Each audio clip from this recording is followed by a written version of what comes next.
time. And so we get to see him restore people from their mind to their family to their whole life. And it's pretty awesome. So we get the opportunity to have speakers come in and speak to us, and we always want to see God put the men of God that he wants to speak into your lives.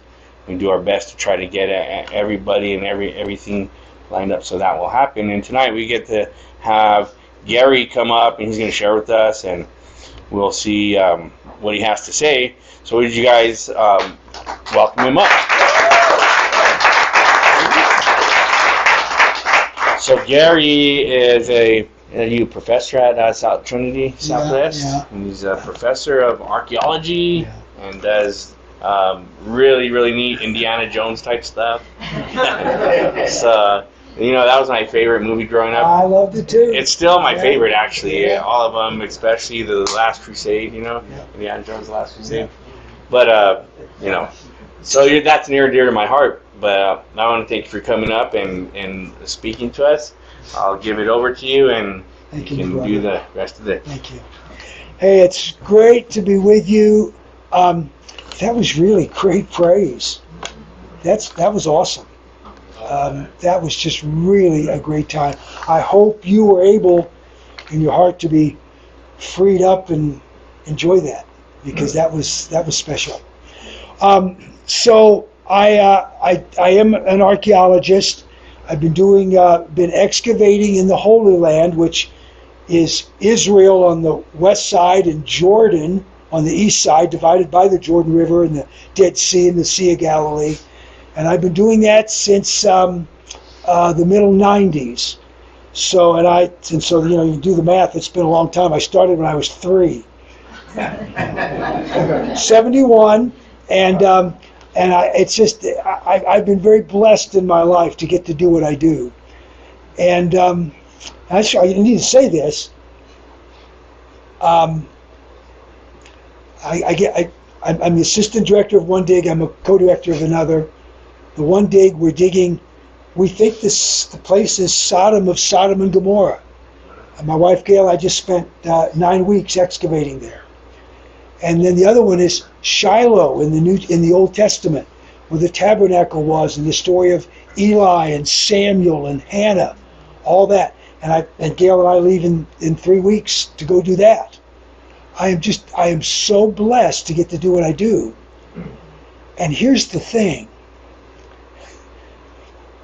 I know that there are so many people more qualified and capable of doing what I do than me. And I can't help but wonder frequently, how's come I'm the guy that gets to do that? I mean, really. I've got colleagues, I know they should have my job.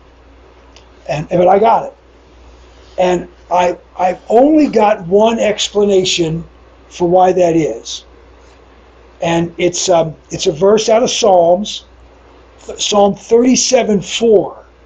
Anybody in the room know it? If I start it, you might get it. Pastor Mike wants to know, he knows it. So if I start it, maybe you can get it. Delight yourself in the Lord, and he will give you the desires of your heart. Give you the desires of your heart. Now, I ain't much, but the little bit I am, I consciously have tried for decades, imperfectly, terribly imperfect. Check with Gail, she'll tell you. But I've worked at it. And the only reason I can understand why I get to do what I do is because I did make that commitment years ago. And I've imperfectly followed through with it to the best of my ability, sometimes not the best of my ability, but he works with me anyway. And that's why I get to do what I do. And I just want you to know that wherever you've been, whatever you've done, however bad it got, you start doing like I started doing, and you'll just be amazed at what God would like to do in you, through you, and for you. It's amazing. So I grew up in a Christian home, a middle-class family in the Washington, D.C. area, and we went to church. I was sprinkled as a little baby. Then I got dunked at age 12 in a Baptist church. But I had never, ever surrendered my life to Jesus. And I remember in Sunday school class one time, a little group, about 6, 8 of us boys, teacher asked us to bow our heads at the end of class and said, how many of you know that Jesus is in your heart? And I was too scared to look around, so I didn't know about anybody else, because I knew that he wasn't in my heart, and I knew I didn't deserve him. So I didn't put my hand up. Now, I don't know what everybody else did, but after class, the Sunday school teacher said, Gary, could I talk to you a minute? And he took me outside, and we sat down for a minute, and he said, Gary, you didn't raise your hand. Why don't you have Jesus in your heart? And all I could say was, I'm just not good enough. And that's how I felt. It's all I could feel. I'm just not good enough. And he tried, but little Gary was not quite with it, and I didn't get it. And here's what I want you to understand tonight. The only people that are going to be in heaven, the only ones that go, are the people that know they're not good enough to get there on their own. Right. Nobody's going who thinks they've got it all together and can do it. The only ones that are going to be there, I'm on the list now, I'm in, the only ones that are going to be there are those of us who know we are not good enough, and we accepted and received in faith who Jesus was and what he did for us. Amen. And that changed my life in my first year of college. I took me that long. I'm a slow learner, slow starter, and in my first year of college, it was over a girl. You know, it's usually a girl, and guys, and it's always a girl. And she broke up with me, and I was just beside myself. I really wanted to kill myself, but I was chicken, and I couldn't even imagine really trying. And I do remember driving down the highway and thinking, well, I could just turn into the oncoming traffic. But I never did. You know, just kept on going. I was just desperate. And I went back to church I grew up in, hadn't been for a while, and went back on a Sunday night church service, sat in the back row, and I don't remember, and a lot of people knew me because I'd grown up there. I don't remember anything about the music. I don't remember anything about the sermon. I just know at the end of the message, the pastor, who I knew, gave an invitation to come forward. And I'd heard those, all my life. But boy, when I was standing there and he gave that invitation, I grabbed the back of the pew in front of me, and I couldn't let go. And I guess in my mind, what I was thinking was, if I let go, I might go down front.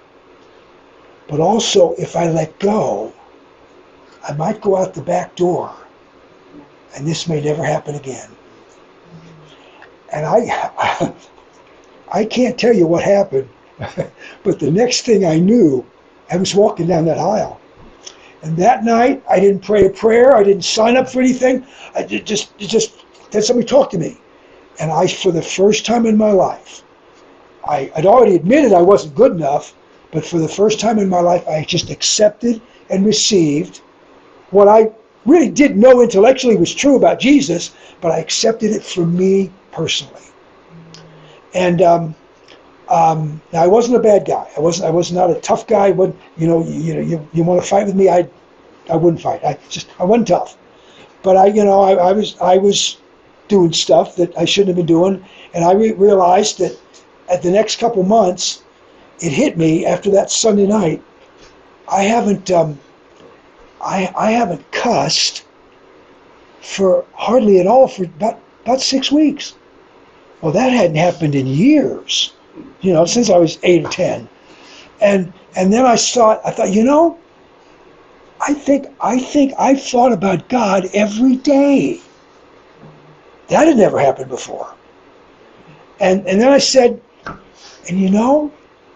I really do want to read the Bible, and I like going to church. Neither one of those had ever happened before. I will admit, I wanted to read the Bible, and I had an old King James Bible. This goes back 50 years. An old King James Bible, and I'd read it. I'd open it up and read it. I didn't understand what it said, but I still wanted to. I couldn't believe it. So I just knew something had happened inside of me, and it just hasn't stopped ever since. Now, I became a believer at age 18. Age 19, I went to Bible college, thinking I was going to go into the ministry. Didn't know what that meant. In fact, the one thing I knew was, that church I went to, one of the reasons I quit going was because that church was always fighting with their pastor and getting rid of pastors and getting a new one. And the last thing in the world I ever wanted to do was be a pastor, because nobody likes you. And I went to school, so I finished my first year of college, then went to Bible school, and 3 years later, before I graduated, I knew God had called me to be a pastor in Frederick, Maryland, and I started a church there and pastored it for 18 years. And at the end of at 18 years, I felt like God was moving me to begin to do archaeology in the Holy Land, and of course, you've heard that part of the story. And so in the process, I also wound up at a place called Helping Up Mission in downtown Baltimore, Maryland. Baltimore was known back there was a TV show, Nat Geo TV show, I think it was called Drugs, Inc. Y'all ever watch that one? Yeah. And one of the very first or second episodes was all about Baltimore, the heroin capital of America. And that's where God called me to work at Helping Up Mission for over 20 years. And I had never really spent much time with drug addicts, worked a little bit with some alcoholics, but I showed up at Helping Up Mission, and my job was to teach the guys every day.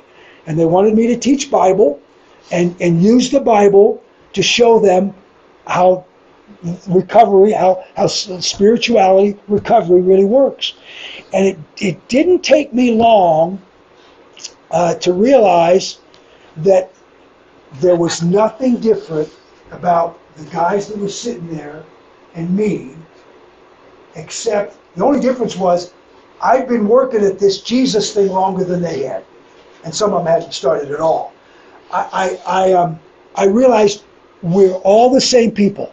I don't have the same struggles that they have. I didn't have a drug addiction. I didn't have an alcohol addiction. I didn't have those things, but I had my own stuff. And I one day the light bulb just went off, and I said, guys, I'm not any better than you are. I got trouble. I don't have the same problems that you have. Well, maybe we have a bunch of some of the same ones, but I don't have the drug and alcohol part, but I got my own stuff. And I am just as screwed up as you are, and if I don't walk with Jesus every day, I'm going to make stupendous kind of messes. And I will screw this thing up. And so I'm really committed to doing it. So I began to talk. My deal was, back in those days, I said, I'm a dirty, rotten, stinking sinner. That was my phrase. I'm a dirty, rotten, stinking sinner. I said, you're dirty, rotten, stinking sinners. I said, even your mama is a dirty, rotten, stinking sinner. And that kind of broke the ice a little bit. And realized we are all screwed up. And I don't know whose family here, I don't know how this goes. I come back some more, I'll get to kind of meet everybody, but it may be honest. And I'm not dissing anybody. Moms, dads, brothers, sisters. I'm not dissing anybody. But when a guy or a gal gets clean, gets right, and starts to walk with God, and they go home, a lot of times the folks at home aren't very happy with the new you. Right. And there's reasons for that. Number one, for years, they could blame all the family's problems on guess who? Really. You were the perfect scapegoat. Whatever went wrong in the house, well, it's fault. And so now that you're not that guy or gal anymore, the light starts shining on them. They've got nobody to blame for the last, you haven't even been there. You've been in recovery. And all of a sudden you show up to try to reconnect to your family. And what often happens, sit down for Christmas dinner, Thanksgiving dinner. You are the healthiest person in the room. The rest of them have not dealt with their own stuff. Maybe they had a chemical addiction too. Maybe they did, maybe they didn't. But maybe they're like me, just a nice guy, a good person. But us good people are going to go to hell too without receiving Jesus because we're not good enough. And so I just want you to know and understand we are all in this together. And now, and I don't want to recommend that when you go home that you point out to your family that they're as screwed up as you are, all right? They're not going to take it. But they can learn as they watch and listen to you. They can really learn some stuff. And I can't tell you, the moms and dads, I'm really proud of where I worked. We had 500 men in residence for a one-year program. When I left, we were just starting a facility for women. We have 120 women and children in another facility right down the street. I'm really proud of what we did there, and I loved my job.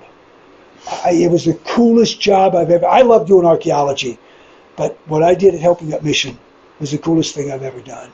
And I just watched guy after guy after guy after guy transform. Now, let me be honest, and you know it's true, and I don't know nothing here, but I just know, I know recovery. Always there's somebody that breaks your heart, right, Pastor Mike? Yeah. Always. And sometimes they come back and break your heart twice. You know, and I've had them 4 times. I've had guys come back 4 times and roll out on me. But what I got to where I could do was stop focusing on the one guy or gal that messed up and appreciate, and in my world, it's for every one that messed up, there were 10 or 12 guys that were getting it done. And that inspired me to keep going. And I have, my experience, I have so much hope for you guys, gals. I expect this to work for you because I know it works, and all you've got to do is just admit who you really are. And by the way, everybody else in the family, everybody else in the room knows who you really are. So you just man and woman up, be who you really are under God, and let Him begin to touch you and change you and transform you. Now, I'm married to a psych detox nurse. I got my own personal psych nurse. That's pretty cool. And Gail worked with folks working with recovery, and I want Gail to come up and I wanted to share a little bit about her own story. So come on up here, honey.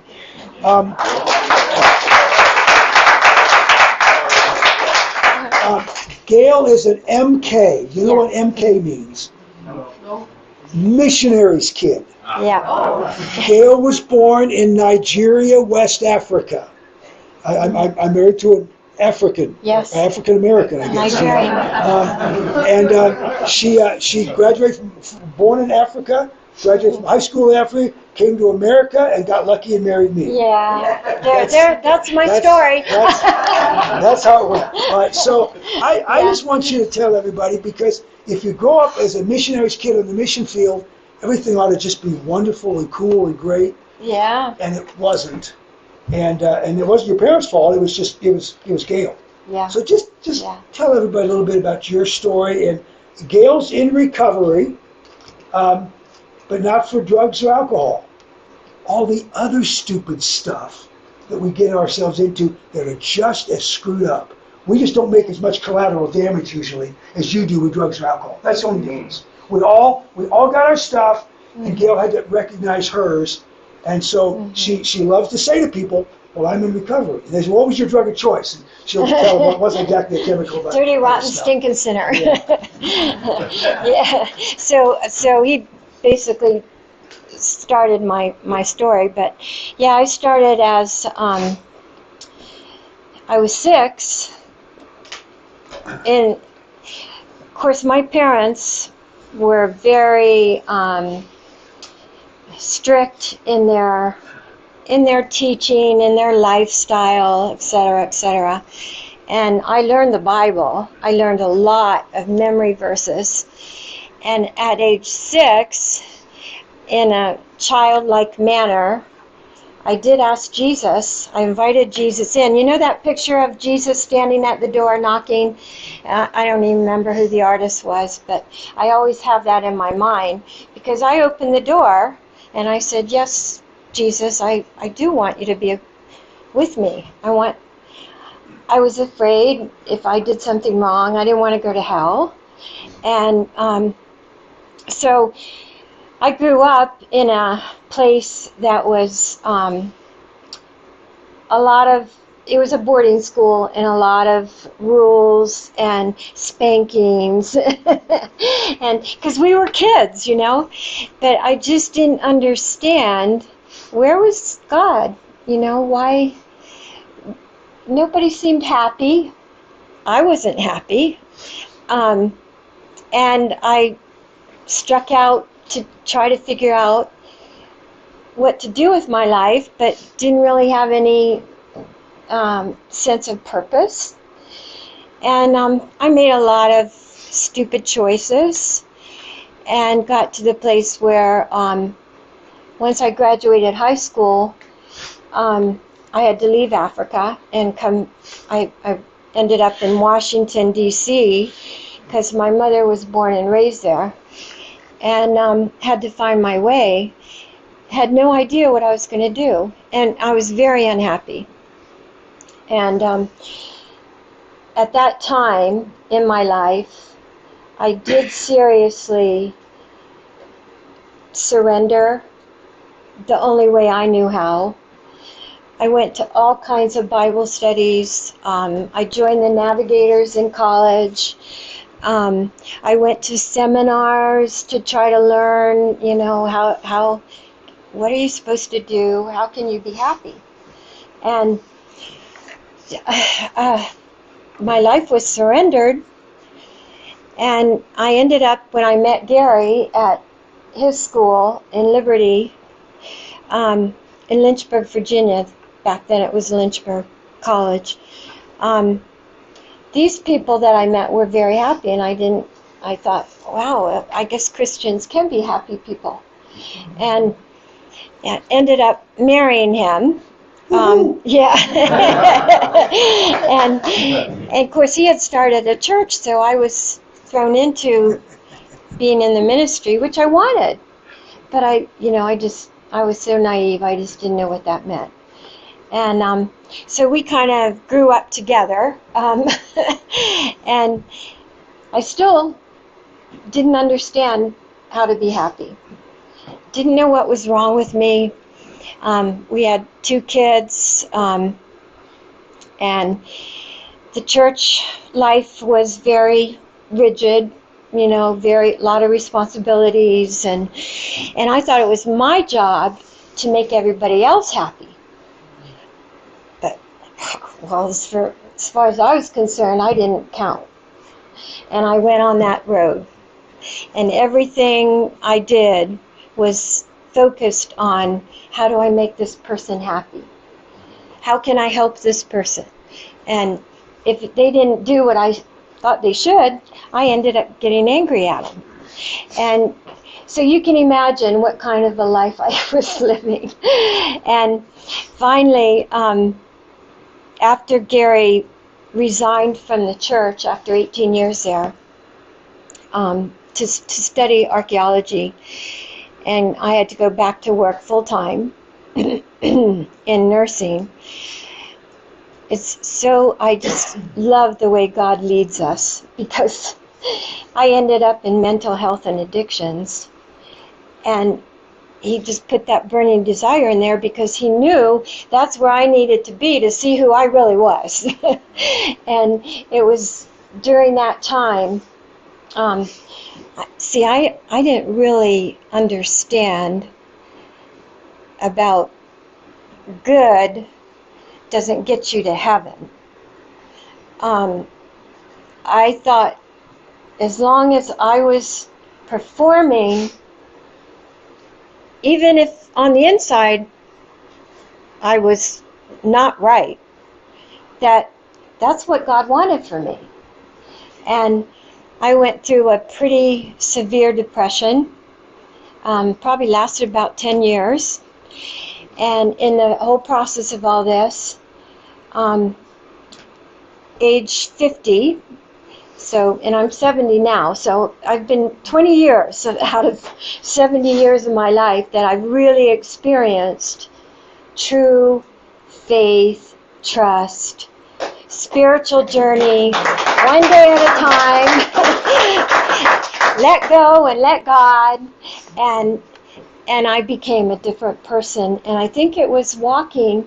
In fact, Gary was at Baltimore helping at Mission, and I was working on this mental health unit, and a lot of the clients who came in were addicts, and they always brought meetings in, and they were learning the 12th step. And so I was listening to these people, and I was trying to learn what is it, what are the hang-ups. And I finally said to Gary, because it's hurts, habits, and hang-ups, and we're all in that same position. We all have hurts, habits, hang-ups. And so what do you do with them? And I asked Gary to start walking through the 12 steps with me. And the very first step, of course, is I'm powerless.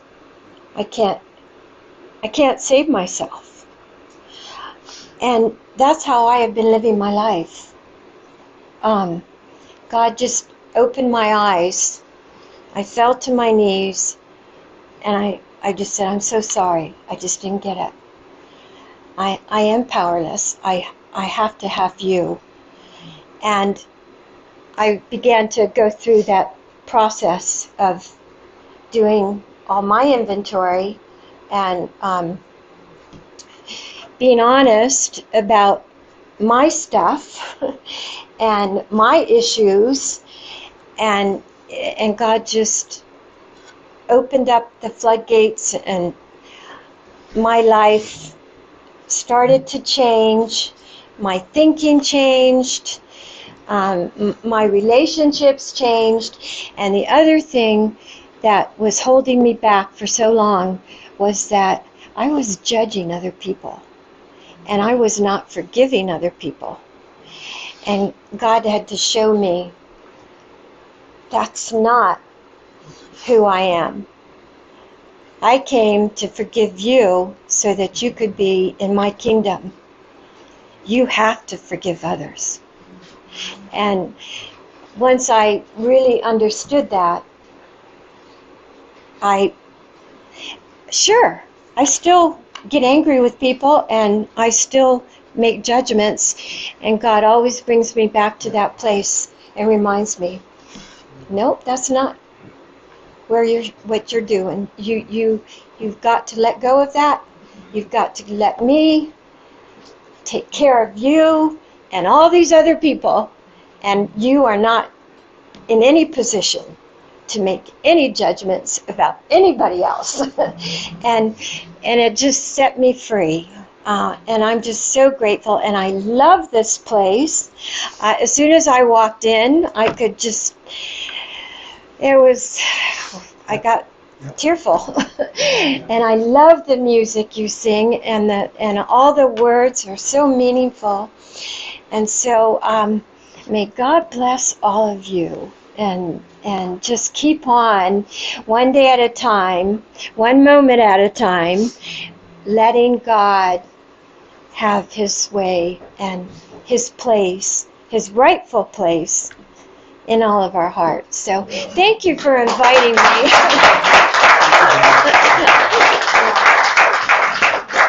Let me say a prayer. Would you just bow with me, please? And I am going to say one in a minute, but I just want to give you a chance. That one night at that one church, it changed my life. And I'm not going to ask you to raise your hand. I'm not going to look any more than anybody else is. But just in the quietness of this moment, if there's something you know you need to surrender and turn over, and you say, well, I've turned it over before, and but what doesn't matter. Or if it's a brand new thing, whatever it is, would you just tonight, just quietly in your own heart, just say, okay, God, I heard what Gary and Gail said. To the best of my ability, I'm going to do that right now. Here it is. And just leave it with Him. Just take a moment quietly and do that.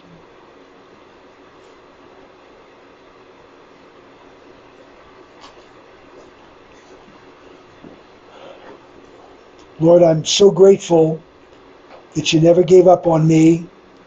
And I wasn't bad and wicked and terrible. I just didn't get it. And you loved me and worked with me anyway. And for Gail. And I don't know where everybody in this room is, where they've been, where they are now. I just know where all of us can be and are supposed to be. And help us one day at a time. Literally one step, one moment at a time. To be the people we're supposed to be. We really don't have it in us to do it on our own. But with you in our lives, we can do anything. Help us to be those people. I thank you for the chance to be here, to share what's happened to me, and to get to meet some great folks on the same journey that I'm on. Bless each one, their families, and our life and our service. In Jesus' name, amen. Amen. Thank you.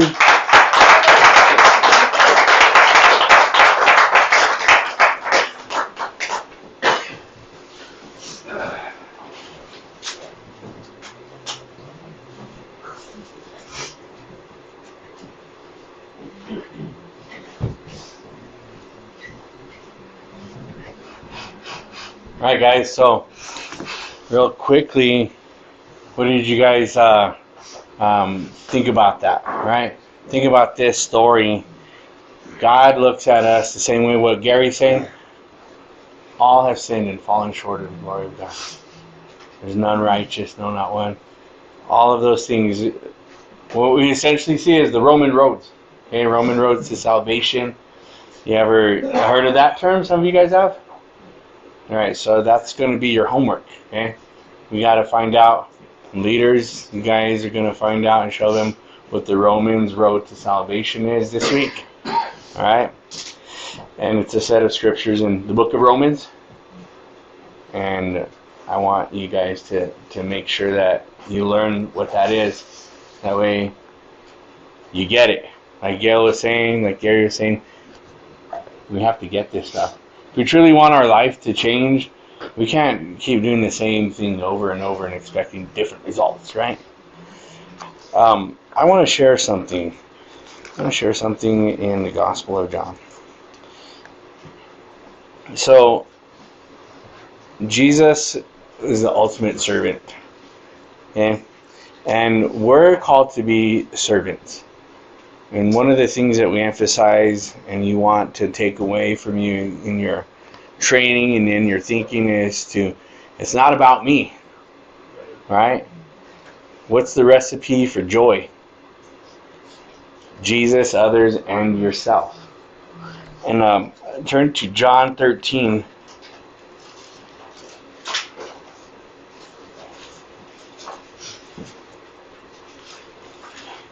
John 13:1, it says like this. Before the feast of the Passover, when Jesus knew that his hour had come, that he should depart from the world to his Father, having loved his own who were in the world, he loved them to the end. And supper being ended, the devil already put it into the heart, having already put it into the heart of Judas Iscariot, Simon's son, to betray him. Jesus, knowing that the Father had given all things into his hands, and that he had come from God and was going to God, rose from supper and laid aside his garments, took a towel and girded himself. After that he poured water into a basin and began to wash the disciples' feet, and to wipe them with the towel with which he was girded. Then he came to Simon Peter, and Peter said to him, Lord, are you washing my feet? Jesus answered and said to him, what I am doing you do not understand now, but you will know after this. Peter said to him, you shall never wash my feet. Jesus answered him, if I do not wash you, you have no part with me. Simon Peter said to him, Lord, not my feet only, but also my hands and my head. Jesus said to him, He who is bathed needs only to wash his feet, but is completely clean. And you are clean, but not all of you. For he knew who would betray him, therefore he said, you are not clean. So when he had washed their feet, taken his garments, and sat down again, he said to them, do you know what I have done to you? You call me teacher and Lord, and you say, well, for so I am. If I then, your Lord, teacher, have washed your feet, you also ought to wash one another's feet. For I have given you an example that you should do as I have done to you. Most assuredly, I say to you, a servant is not greater than his master, nor is he who is sent greater than he who sent him. If you know these things, blessed are you if you do them. Right? Servanthood. I noticed something about Gary's story is he was in the position to serve, to be used by God. You know, you got to be in that position. You're in that position right now. You're literally in the position to serve. You know, we come into the program, when we're doing the program, we're doing ministry together. We're learning what it is to serve God. And sometimes part of us it feels like it's just being ripped off of you. Sometimes it just feels like part of you is being dismantled. Yeah, it's called the selfish part of you. He's taking it off of you. He's saying, take that yoke off and put on this yoke of servanthood. Carry what it is that the Lord, you know what he calls us to do? And I'll end with this. If anyone seeks to follow Jesus, you may be here and you have showed up here to do a program, but I believe you showed up here to follow Jesus. All right, you came here to know him, to be set free by him, to become one of his. You're not just signing up to show up to a Christian program. You're signing up for God's army. You're signing up for the battle. You're signing up for the war. You're painting a target on yourself, and you're saying, let's go. And that's what I want to challenge you with. Let's go, guys. I loved the worship too. Everybody was just singing it out, man. Let's keep that same fire. When you get discouraged, when something happens to you, when things are not feeling right, you know what? The soldier doesn't have to think. The soldier has to obey. Obey God, right? And to obey him, you have to know him. You have to be close to him. You get to know his voice. Because there's other voices out there, but there's one voice that means something. And that's his voice. When you read the Bible, when you're hearing that, you're hearing God's voice. You're hearing truth. You have the opportunity to respond to the different things. And so Gary gave that chance to surrender something to God. And I believe everybody has that in here. And if you didn't do that, take the time tonight to do that. Take the time to do that, because I think that's even a second call and there's no mistake. He said, that's not for me right now. I'm not ready to do that. Yes, you are. You're ready right now. God has you here right now. And we can't waste that time. Right? There is no tomorrow promised to any of us. It could be over before we know it. You can't waste any time. You got to make amends. You got to have forgiveness. You got to let things go while there's still time. You just don't know what's going to happen.